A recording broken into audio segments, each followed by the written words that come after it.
Hello, it's Mark Matorsh here from Mark 3D, and today we're just going to be talking about simple animation and how to use the keyframe system. So from here, I'm just going to go straight up into animation tab up the top here and change the left side mode of 3D, and we will change this to the graph editor. This is my system. This is how I prefer to work, each to their own. So at the moment, we got a cube. If I press play, nothing happens. We haven't set any keyframes. How do we know we've set a keyframe? So we press the I button in the main window and we can set a location, rotation, scale, lock, rot, scale. So obviously location, rotation, scale. Let's just start with some simple location. So we have set the location on frame 1 to be in this place. Now if I press play, still nothing happens. Now if I press G to move and let's plop it in that spot and then I press play, it goes back to the center. That's because I didn't set a keyframe. So if I press G, left click, I'll press I again, and let's go location. So now if we go back to the start,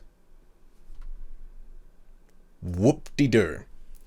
So let's say I now want to move it here, but I want to auto save it. I always want it to make a keyframe as soon as I move something. We come down here and we press the record button. So now when I move it, left click or right click, however you prefer, it has now set a keyframe. So we've got 3 keyframes at the moment and we can move it over here. I forgot to move it down the timeline. So let's move it over here. One up there. Let's go up here. And now if I go back to the start, we've got this thing. It just moves around. That is the very basics of keyframe animation.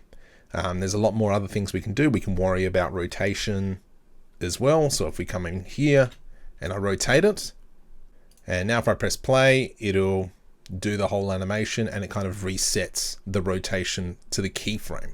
Now something quickly, as you can see that it's kind of got these curves. So it moves slowly, so it slows down, speeds up, slows down. If we don't want that, we can come onto the graph editor or down here into the dope sheet and press T.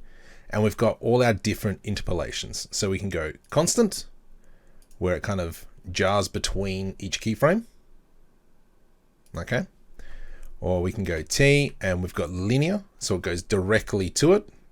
So you can see that on the graph editor, it's just very pointy. It's not smooth. And over here, we've got other ones. We can do the elastic, so it kind of like boings to every keyframe. So if we go like this, boing, boing. But that's the very basics of using keyframe animation. Please make sure you like and subscribe to the channel. It really helps me out and keeps you up to date with my content.